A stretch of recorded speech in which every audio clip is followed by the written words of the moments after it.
Everybody likes top 10 lists. This week, I've created a list of the top 10 criteria you should be considering when you're thinking about choosing an industry in which you might want to buy a business. So stay tuned and check it out. I'm David C. Barnett, and you're tuned in to Small Business and Deal Making, the podcast, YouTube channel, and blog where I talk about buying, selling, financing, and managing small and medium-sized businesses while controlling risk. So if you're looking to take control of your future through buying a business one day, or if you already own a business and you're looking to grow or exit, you've come to the right place. I talk about interesting things, I talk to interesting people, and I answer your questions every week right here. So be sure to hit like and be sure to hit subscribe, and let's get to it.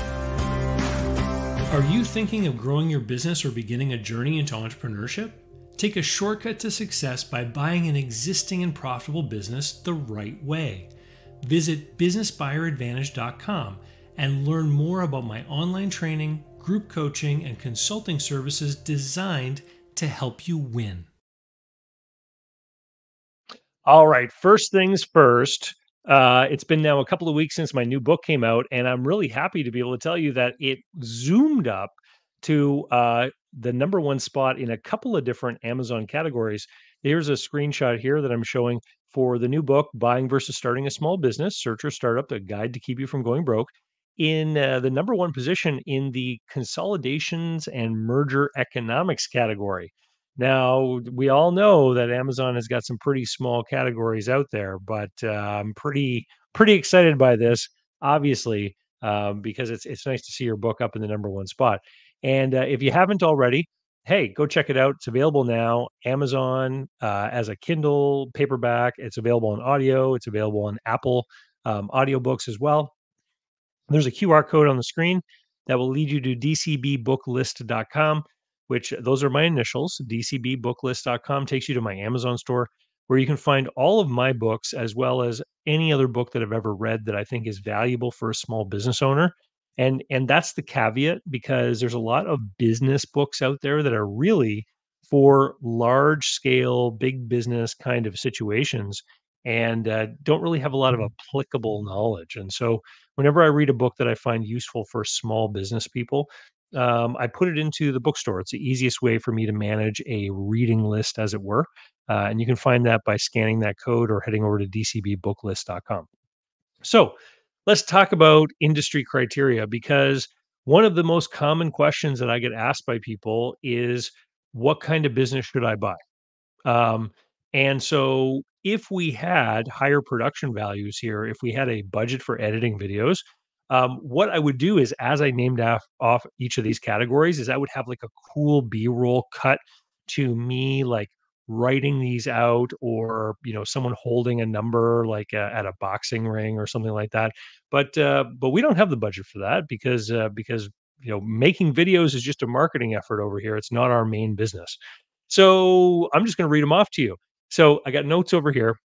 So the number one criteria, and these are in no particular order, and you may want to use all these criteria or you may want to cherry pick. It's up to you.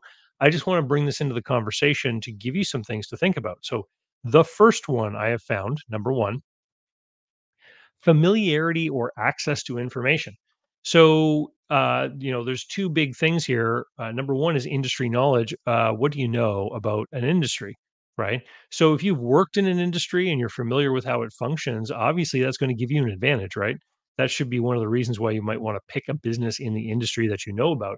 So, then the other thing to consider is just, are there a bunch of published resources? So if you go look up the industry, like if you look up car wash on Amazon, you will find books about opening, running, managing car washes, right? If you look up a similar search on Amazon for some kind of specialized manufacturing, you're likely going to find less material. I once did a search about collections and was surprised at how few books there had been written about the collection industry, right? There were just a small handful. And so, some industries have a lot of published content online that allow you to learn. So if you are a quick learner and you want to study an industry and learn something new, then you want to pick an industry for which there's a lot of content for you to absorb, right? Makes sense.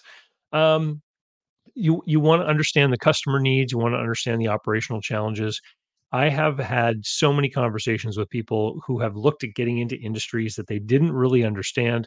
A recent example that is fresh to mind is someone who wanted to get into a recycling business, and they were talking about a certain type of plastic. And the little recycling logo that is often on a lot of things will have numbers in them.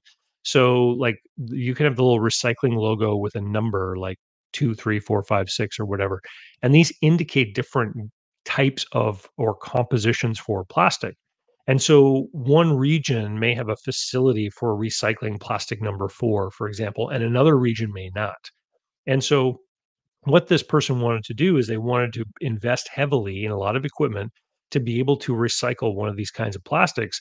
And they were saying, like, this plastic is not recycled in my area, and I found a market for it. So there was a company that would buy the little pellets that she would be able to produce. And then I said, well, what happens to that plastic right now? And so we had this big conversation about it, and I realized this person has not spoken to anyone in garbage collection in any of the municipalities that she's thinking about setting up in. Like, so there's the garbage collection people at the municipality, they're collecting garbage. There's the landfill operators. There's all of this ecosystem of waste management. And in speaking with her, I realized she hasn't spoken to these people. She doesn't know who they are. She doesn't know where she would fit. Because my first question was, how do you know that you're going to have enough source material every month? Right. And and she couldn't answer the question, right? She was just using these estimates for industry stuff that she had read based upon sort of national market production and consumption of these materials. And so you don't want to be in a position like that. You don't want to make an investment or borrow money to get into something when you don't really understand the industry as deeply as you could. So that's number one: familiarity with an industry or access to information. Number two, fragmentation and independent ownership. So, are there a high number of small independent businesses in the market that you're looking at, right? Because if you want to get into large format grocery stores, pretty much everywhere I can imagine, there's a few ginormous oligoptically oriented players, right? Big companies. And if you don't have these kinds of efficiencies of scale, you're going to have a hard time. You might be able to be the biggest grocery store in a small town, and you're probably going to be a franchisee or within the supply chain of one of these big uh, chain grocery stores, right? Because some of them operate franchise brands for these rural locations. But you want to make sure that you are going to have a large number of targets. So look for industries where there's a large pool of candidates with independent ownership. So local service industries, niche retail, specialty manufacturing, for example, so that you have more to look at, right? People will often get frustrated if they get too narrow on their industry selection and they say there's only 7 companies in my geography that match these criteria. And then you have to kind of widen things out a little bit. Um, so there's another note that I made here about fragmentation. And if you're concerned about a large number of targets and the success rate of independent operators, then you may want to avoid industries that have like a big player, a big consolidator or roll up going on. However, we're going to talk about this later because there can be a time when you do want to select an industry that has that going on. So fragmentation and independent ownership is another criterion that you want to look for. Number three, resilience to Amazon and e-commerce giants. So select an industry that isn't dominated by e-commerce giants like Amazon, right? And this is one that I hear very commonly from people who think about this on their own. They're like, I don't want to be competing against, you know, a business like Amazon because they're going to find a way to do it cheaper, and maybe they'll even do it unprofitably and they won't care, right? Um, so, what kind of business is this? Well, it's one where there's like local service delivery, a high degree of customization, a business where a local presence is required or advantageous in a big way. This could be one of your criteria. So, in person customized services, for example, and there's all kinds of different ones. Um, these are the kinds of things that you're going to want to look for, especially if you want to avoid competition from online players. Now, sometimes, um, online technology, online players try to get into local things. And one of the examples I could always give, for example, would be like Uber getting into food delivery, right? So there are plenty of food delivery contractors who may be suffering because Uber Eats, for example, has kind of pushed into that market. But um, if you learn about that industry, what you will find is that there is a very resilient resistance against those types of operators because they take a huge cut of the retail price. And I know a lot of restaurateurs that don't want to use them because they don't want to basically give away a huge chunk of their margin to some of those big platforms. So number four, and again, imagine some cool B cut with like a lady holding a number four walking around a boxing ring. Okay. So, number four, opportunities for innovation and cost arbitrage. Is there room for operational improvements? So, you want to find industries where you can introduce technological innovations, operational efficiencies, and new business models, such as automating manual processes, introducing new software, or modernizing customer service. The caveat to this is C number one, because I run into people all the time who go into a business and they see manual processes, and the first thing they say is, "I can automate this and make it better." And the reality is, unless you understand the industry, that may not be true, right?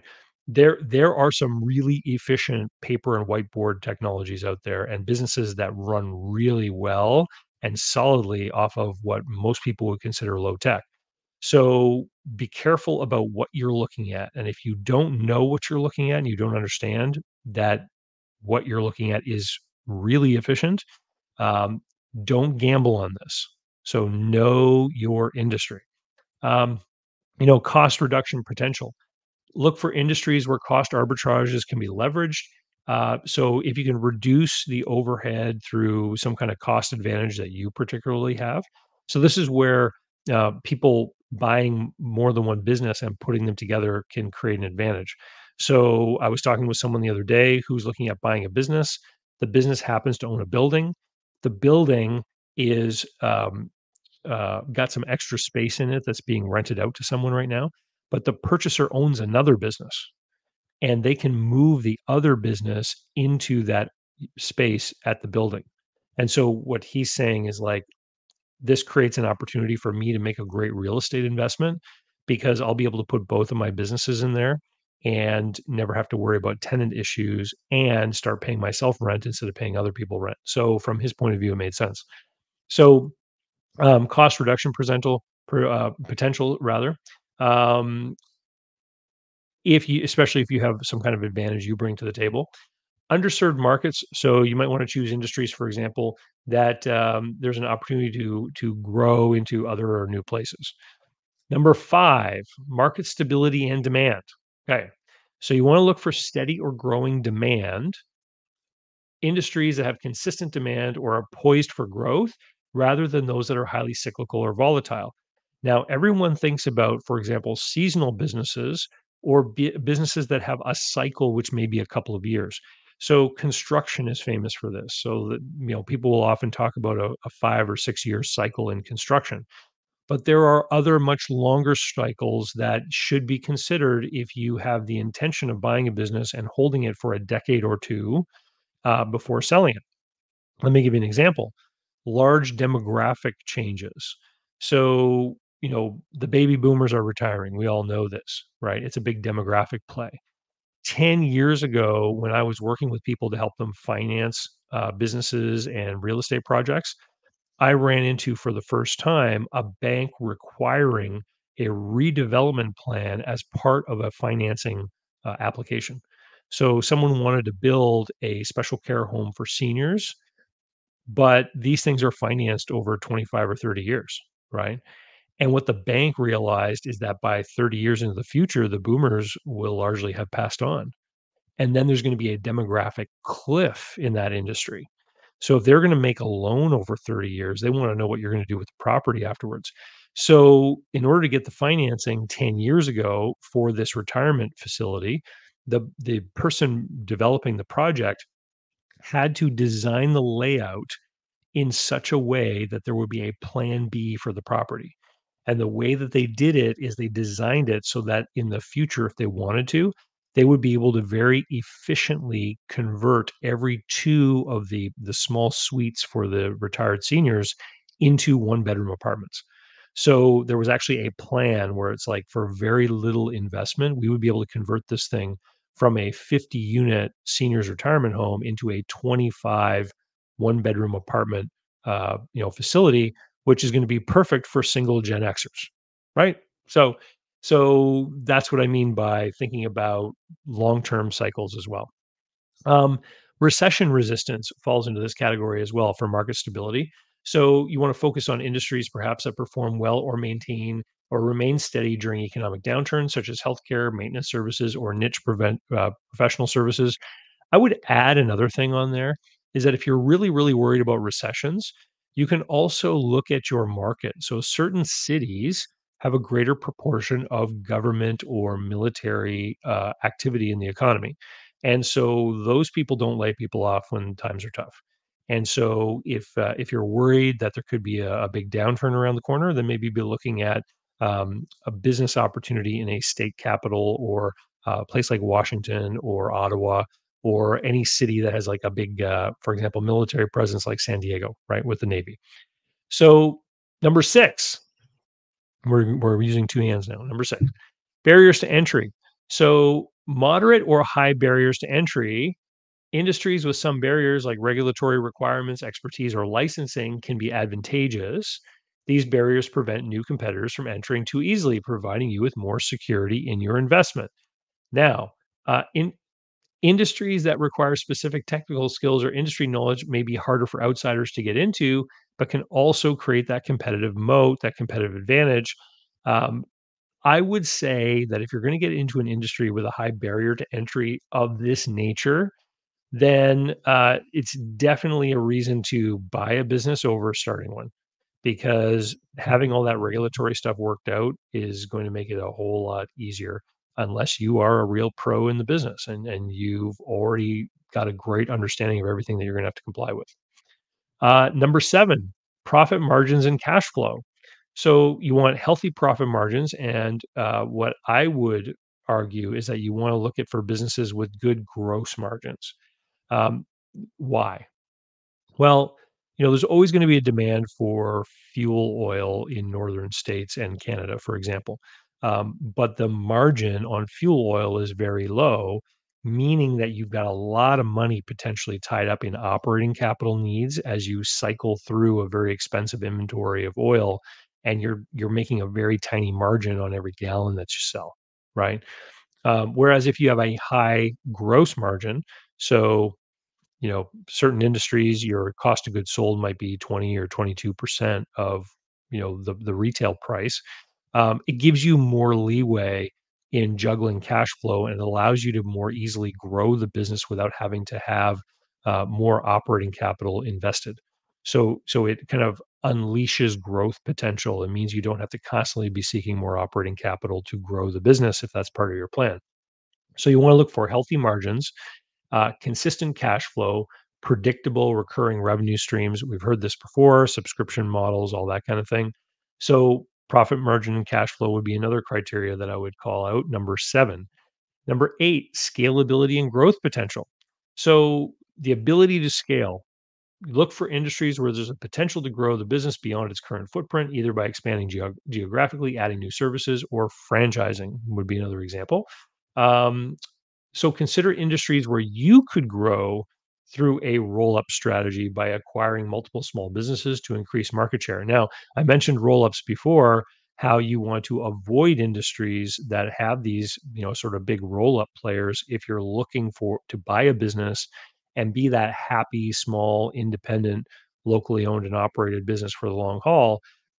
You don't necessarily want the big consolidation player to compete against. However, if your plan is to buy a business and let's say you're 55 and you want to buy a business and run it for 10 years and exit, then looking for an industry where it seems like these roll up consolidation players have begun could be an opportunity because you could buy that local business.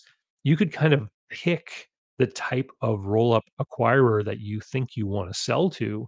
you could actually grow or manage your business with that acquirer in mind. And I've seen examples of this that I mentioned before. Here regionally, there was a gym chain, and they had like 20 locations or something, and they approached a national chain and they said, "Hey, would you like to buy us?" And they said, "Well, you've got too few locations. It doesn't really make sense for us to put the effort into a deal. Come back when you have like 25 locations."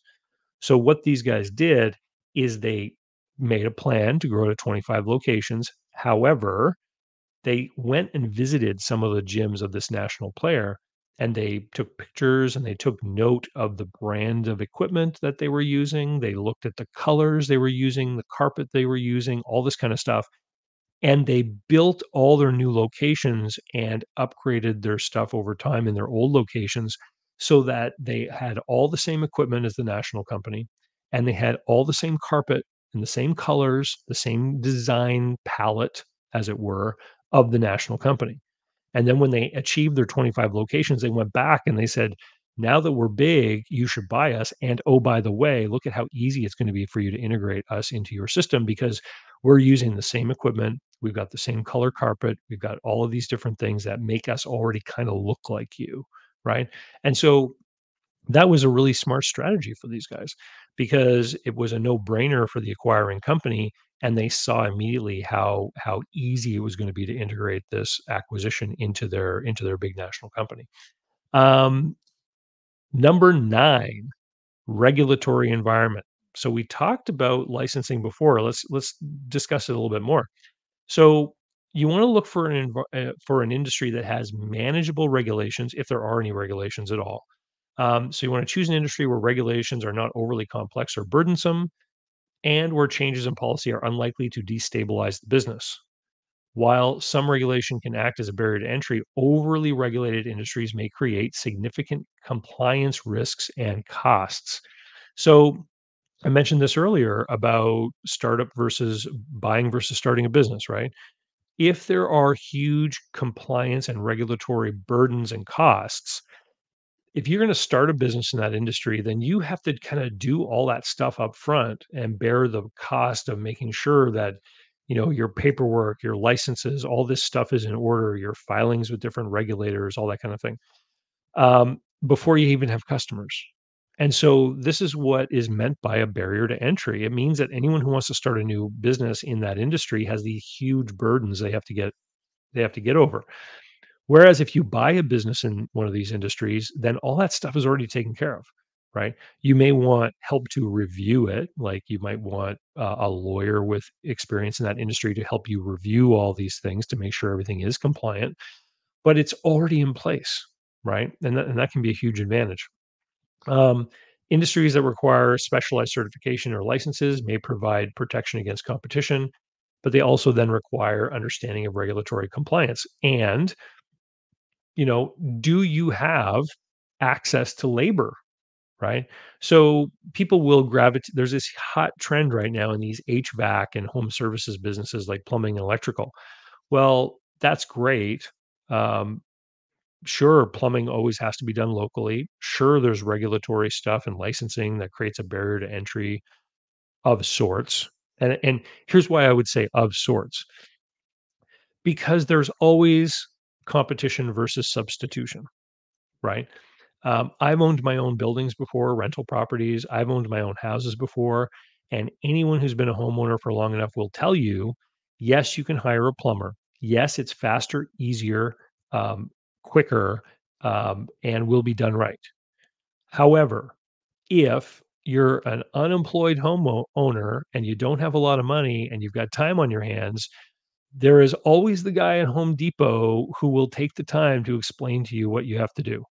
And then you can go home and you can fiddle with it and watch some YouTube videos and poke and blunder your way through. And yes, you will waste an entire Saturday trying to replace that faucet, but you can do it, right? And so with the exception of a few things in your house that just cannot be fiddled with except for with a licensed technician of some kind, there is ultimately competition for these businesses from the homeowners themselves.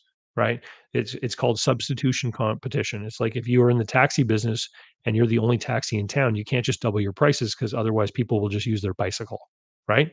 It's a form of competition against substitutions. So if you're going to get into one of these businesses that has a regulatory environment and licensing is required, then the first thing I'm going to ask is, do you have access to the labor? Right? Because if you're a one man band plumbing outfit, well, then you have to have the license.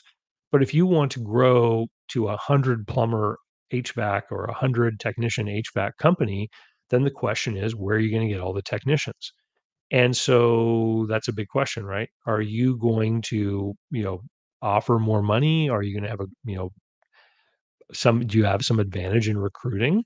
Are you going to open your own plumbing school? I don't know, right? There's all kinds of solutions out there, but it adds another layer to the issue of how you're going to do this. Um, Number 10, are you ready?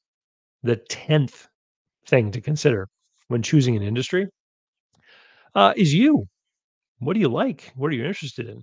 So this is, the category of personal interest and lifestyle fit. Uh, does the business or industry align with your personal goals? So select an industry that aligns with your personal interest and long-term lifestyle. Running a business requires passion and commitment. I would agree with that. You need to be interested in what you're doing, I believe. It's important to find an industry that you enjoy or have a genuine interest in managing day to day. Otherwise, it's just going to become work, right? Now, there are these sort of hardened, true capitalist types that will fall in love with any business that is profitable. In my experience, it is a small group of people, right? Most people who are going to own a business, it's because they have some interest or passion in business, but they also have all these other things that make them human that they're interested in.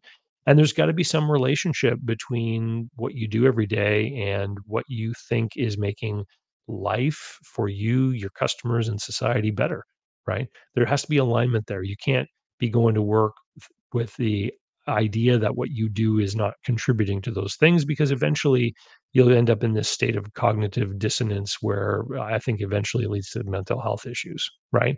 Because you're trying to hold two different beliefs in your mind at the same time and they don't align. So you have to have this alignment with your business. And then there's the whole work life balance thing. And yeah, work is work. You got to get work done. You have to be productive. But you want to be able to choose something where if you do have to work 60 hours a week, at least you're getting some joy out of the things that you're participating in. So, some industries require more extensive time commitment in a certain place. Other types of businesses allow you more time and space freedom. You can work from the road in certain kinds of industries where there's more virtual interaction, et cetera. So consider these things. And, sometimes a lot of these things will lead into each other. So, for example, cyclicality. There are people out there, for example, who really would like to own a seasonal business because part of the lifestyle fit that they're looking for is the ability to take 8 to 10 weeks off, for example, every winter and like go down somewhere warm. So, I actually know a guy like that. He runs a food truck business in Canada where it's stormy and cold. It's really unpleasant to run a food truck in winter. So it's basically a 9-month business for him. And then he spends 3 months in a nice warm place in Asia. So that is a demonstration of how that person would implement this list. So just to recap quickly, familiarity and available information is number one. Number two is the high number of independent operators. Number three is resilience to e commerce. Number four is opportunities for innovation. Number five is their stable or growing demand. Number six, and that analyze your barriers to entry. Number seven, profit margins and cash flow. Number eight, scalability or growth opportunity. Number nine, regulatory considerations. And number 10, personal interest and fit. So I hope you've enjoyed that. And don't forget, if you haven't already, please head over to Amazon, pick up a copy of Buying versus Starting a Small Business. If you have bought this book on Gumroad or anything like that, or you buy it on Amazon, please head over to Amazon and leave a review. You don't have to have bought it on Amazon to leave a review. Just look up the book. There's a leave a review button near the reviews. It helps me out tremendously. And if you enjoy this YouTube channel, if you listen to the audio on a podcast, leave me a review there. It helps the algorithm. Um, Written feedback is the number one way that you can help a creator online. When it comes to a lot of these platforms like Twitter, for example, or X, when you hit like what on a post, what you're doing is you're training the algorithm on what you want to see. So it's teaching the algo what to show you, but it's not actually helping promote the content of that creator.